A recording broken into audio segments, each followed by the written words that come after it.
بسم اللہ الرحمن الرحیم۔ شروع اللہ کے پاک نام سے جو بڑا مہربان اور نہایت رحم کرنے والا ہے۔ السلام علیکم، آپ دیکھ رہے ہیں اسلامک واقعات آفیشیل۔ آج کی اس ویڈیو میں ہم حضرت یوسف علیہ السلام کے واقعے کا بقیہ حصہ بیان کریں گے۔ ابتدائی حصہ ویڈیو کے پارٹ 1 میں موجود ہے، تو چلتے ہیں ویڈیو کی طرف۔ جب حضرت یوسف علیہ السلام کے بھائیوں نے ان کو کپڑے اتار کر کنویں میں پھینک دیا تو انہیں اس بات کی فکر لاحق ہوئی کہ ہم اپنے والد محترم کو جا کر کیا جواب دیں گے۔ وہ مختلف ہیلے اور بہانے سوچنے لگے۔ آخر یہ طے پایا کہ سب یک زبان ہو کر کہیں گے کہ یوسف علیہ السلام کو بھیڑیا کھا گیا ہے۔ بطور ثبوت انہوں نے ایک بکری کا بچہ ذبح کر کے اس کے خون سے حضرت یوسف علیہ السلام کے کرتے کو آلودہ کیا، اور پھر رات کے وقت روتے ہوئے حضرت یعقوب علیہ السلام کے پاس پہنچے اور اپنے طے شدہ منصوبے کے تحت باپ کو مطمئن کرنے کی کوشش کرنے لگے۔ سورہ یوسف کی آیت نمبر 16 تا 18 میں اللہ تعالیٰ فرماتا ہے، اور وہ بھائی عشاء کے وقت اپنے باپ کے پاس روتے ہوئے آئے اور کہنے لگے، اے ابا جان، ہم تو آپس میں دوڑ کا مقابلہ کرنے میں لگ گئے تھے اور ہم نے یوسف علیہ السلام کو اپنے سامان کے پاس چھوڑ دیا تھا، بس اسے تو بھیڑیا کھا گیا۔ آپ تو ہماری بات پر یقین نہیں کریں گے اگرچہ ہم بالکل سچے ہی ہوں۔ اور وہ یوسف علیہ السلام کی قمیض پر جھوٹا خون لگا کر لائے۔ جب حضرت یوسف علیہ السلام کے بھائیوں نے حضرت یعقوب علیہ السلام کو حضرت یوسف علیہ السلام کا خون آلود کرتا دکھایا تو آپ علیہ السلام اسے دیکھتے ہی پہچان گئے کہ میرے بیٹوں نے کسی سازش کے تحت یوسف علیہ السلام کو میری نظروں سے اوجھل کر دیا، کیونکہ وہ خون آلود کرتا کہیں سے بھی پھٹا ہوا نہیں تھا۔ پھر آپ نے روتے ہوئے کہا کہ اب میں اس صدمے پر صبر کرتا ہوں اور اللہ تعالیٰ سے مدد طلب کرتا ہوں۔ سورہ یوسف کی آیت نمبر 18 میں اللہ فرماتا ہے، یعقوب علیہ السلام نے کہا، حقیقت یہ نہیں بلکہ تمہارے دلوں نے تمہارے لیے ایک سازش بنا لی ہے۔ خیر، اب تو صبر ہی بہتر ہے اور تمہاری بنائی ہوئی باتوں پر اللہ ہی سے مدد طلب کروں گا۔ حضرت یوسف علیہ السلام کے سوتیلے بھائی آپ علیہ السلام کو کنویں میں ڈال کر واپس چلے گئے تو آپ علیہ السلام کنویں کے اندر اللہ کی مدد اور رحمت کا انتظار کرنے لگے۔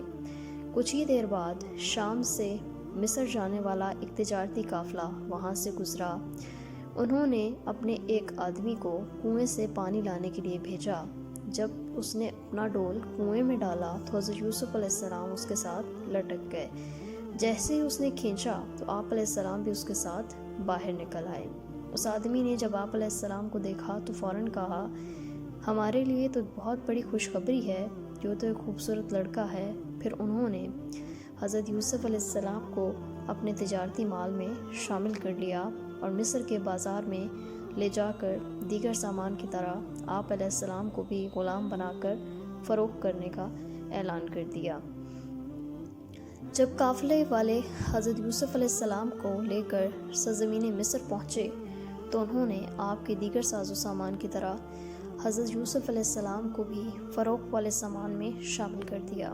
آپ علیہ السلام کے ذریعے اللہ تعالیٰ اہل مصر پر رحمت نازل فرمانے والے تھے اور آپ علیہ السلام کے ہاتھوں میں حکومت کی باغ دوڑ آنے والی تھی۔ اس لیے عزیز مصر نے آ کر آپ علیہ السلام کو دیکھتے ہی قافلے والوں سے خرید لیا، کیونکہ اسے آپ علیہ السلام کی پیشانی پر خیر و برکت کے آثار نظر آ گئے تھے۔ خریدنے کے بعد وہ آپ علیہ السلام کو اپنے شاہی محل میں لے آیا اور اپنی بیوی سے کہا کہ انہیں عزت سے رکھنا، ہو سکتا ہے یہ ہمارے کسی کام آئے یا ہم اس کو اپنا بیٹا ہی بنا لیں۔ اس طرح اللہ رب العزت نے حضرت یوسف علیہ السلام کو مصر میں ایک شاہی گھرانے میں پرورش پانے کا موقع نصیب فرمایا۔ سورہ یوسف کی آیت نمبر 21 میں اللہ رب العزت فرماتا ہے، اور مصر والوں میں سے جس شخص نے یوسف علیہ السلام کو خریدا، اس نے اپنی بیوی سے کہا کہ اسے بہت عزت و احترام سے رکھنا، بہت ممکن ہے کہ ہمیں فائدہ پہنچائے یا اسے ہم اپنا بیٹا ہی بنا لیں۔ یوں ہم نے مصر کی سرزمین میں یوسف علیہ السلام کے قدم جما دیے تاکہ ہم اسے معاملہ فہمی کا علم سکھا دیں، اور اللہ اپنے ہر کام پر غالب ہے، لیکن اکثر لوگ نہیں جانتے۔ حضرت یوسف علیہ السلام عزیز مصر کے گھر میں پرورش پا رہے تھے اور اپنے والد محترم کی تعلیمات کے مطابق اللہ تعالیٰ کی عبادت کر رہے تھے۔ جب آپ علیہ السلام جوانی کی عمر کو پہنچے تو اللہ رب العزت نے آپ علیہ السلام کو علم و حکمت سے نوازا اور منصب نبوت پر فائز فرمایا۔ حضرت یوسف علیہ السلام جب جوانی کی عمر کو پہنچے تو آپ حسن و جمال کا پیکر اور انتہائی خوبصورت تھے۔ عزیز مصر کی بیوی آپ علیہ السلام کے حسن پر فدا ہو گئی اور آپ علیہ السلام کو ورگلانے کی کوششیں کرنے لگی۔ ایک دن موقع پا کر وہ آپ علیہ السلام کو بند کمرے میں لے گئی اور خوب بناؤ سنگار کر کے آپ علیہ السلام کو برائی کی دعوت دی، لیکن آپ علیہ السلام نے اس کی دعوت کو رد کر دیا اور جواب میں کہا کہ میں تمہاری اس دعوت گناہ سے بچنے کے لیے اللہ کی پناہ مانگتا ہوں، اس لیے کہ یہ گناہ جرم عظیم امانت میں خیانت اور محسن کی ناشکری ہے۔ تمہارا شوہر میرا محسن ہے اور یہ کیسے مناسب ہوگا کہ میں اپنے محسن کی عزت سے کھیلوں؟ اپنے محسن کی خیانت کرنا تو ظلم ہے اور میں ظلم کا ارتکاب نہیں کر سکتا۔ اس کے بعد آپ علیہ السلام اپنی پاک دامنی کے لیے کوشش کرتے ہوئے دروازے سے باہر نکلنے لگے تو عزیز مصر کی بیوی نے آپ علیہ السلام کا پیچھے سے کرتا پکڑا جس سے وہ پھٹ گیا۔ دروازے کے پاس ہی دونوں نے عزیز مصر کو سامنے پایا۔ سورہ یوسف میں آیت نمبر 23 سے 25 میں اللہ رب العزت فرماتا ہے، جس عورت کے گھر میں یوسف علیہ السلام رہتے تھے اس نے یوسف علیہ السلام کے نفس کو گناہ پر ابھارا اور دروازہ بند کر کے کہنے لگی، آ جاؤ۔ یوسف علیہ السلام نے کہا، اللہ کی پناہ، وہ تو میرا آقا ہے، اس نے مجھے بہت اچھی طرح رکھا، بے شک ظالم لوگ کامیاب نہیں ہوا کرتے۔ یقیناً اس عورت نے یوسف علیہ السلام سے گناہ کا پختہ ارادہ کر لیا تھا، اور یوسف علیہ السلام اگر اپنے پروردگار کی دلیل نہ دیکھتے تو وہ بھی ایسا ہی ارادہ کر لیتے، اس لیے ہوا تاکہ ہم یوسف سے برائی اور بے حیائی دور کر دیں۔ بے شک وہ ہمارے مخلص بندوں میں سے تھے۔ اور وہ دونوں دروازے کی طرف دوڑے اور اس عورت نے یوسف علیہ السلام کی قمیض پیچھے کی طرف سے کھینچ کر پھاڑ ڈالی اور دروازے کے پاس ہی عزیز مصر دونوں کو مل گیا تو عورت فوراً کہنے لگی، جو شخص تیری بیوی کے ساتھ برائی کا ارادہ کرے بس اس کی یہی سزا ہے کہ اسے قید کر دیا جائے یا اسے کوئی دردناک سزا دی جائے۔ حضرت یوسف علیہ السلام جب اپنی عزت بچانے کے لیے بھاگتے ہوئے دروازے پر پہنچے تو عزیز مصر کو دروازے پر پایا۔ عزیز مصر کی بیوی نے اپنے شوہر کو دیکھتے ہی چالاکی کرتے ہوئے اسے آپ علیہ السلام کے خلاف بھڑکانے کی کوشش کی اور کہا کہ جو آدمی تمہاری بیوی کے ساتھ برائی کا ارادہ کرے تو اس کی سزا یہی ہے کہ اسے قید میں ڈال دیا جائے یا اسے کوئی دردناک سزا دی جائے۔ حضرت یوسف علیہ السلام نے بھی اپنے آپ کو بے گناہ ثابت کرنے کی کوشش کی۔ آخرکار عورت کے خاندان میں سے ایک سمجھدار آدمی نے گواہی دی کہ اگر یوسف علیہ السلام کی قمیض آگے سے پھٹی ہوئی ہوتی تو عورت سچی، اور اگر پیچھے سے پھٹی ہوئی تو یوسف علیہ السلام سچے ہیں۔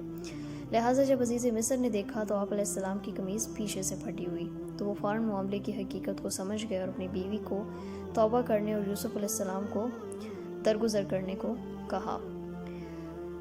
حضرت یوسف علیہ السلام کی پاک دامنی ظاہر ہونے کے بعد عزیز مصر کی بیوی کا حضرت یوسف علیہ السلام پر فدا ہونے کا واقعہ مشہور ہوا۔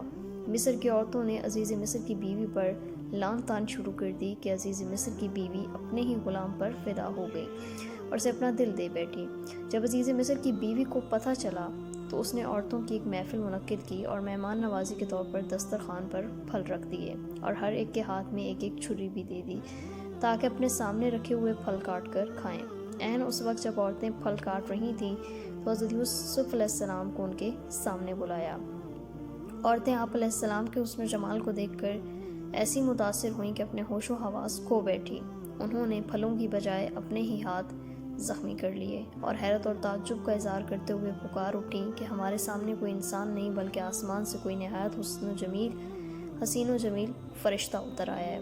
عزیز مصر کی بیوی نے موقع پا کر کہا، اسی کے بارے میں تم مجھ پر لعن طعن کر رہی تھی۔ جب حضرت یوسف علیہ السلام نے عزیز مصر کی بیوی کی دعوت